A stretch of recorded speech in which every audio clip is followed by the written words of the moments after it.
Ganito rin ba yung gusto mong pagkakaluto dito? Alam mo yung kumakapit yung sauce sa gulay? Bali simple nga lang yung ginawa ko. Nagisa muna ako ng bawang at sibuyas. Yung gusto kong isahog dito yung purong atay lang kaya hindi ko na sinamahan ng atay balunan.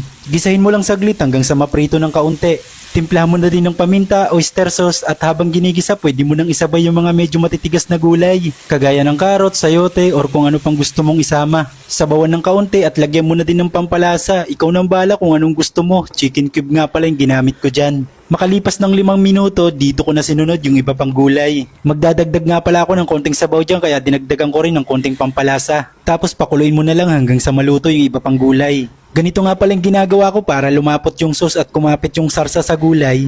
Naglalagay ako ng kalating kutsarang cornstarch sabay buhos habang hinahalo ng dahan-dahan.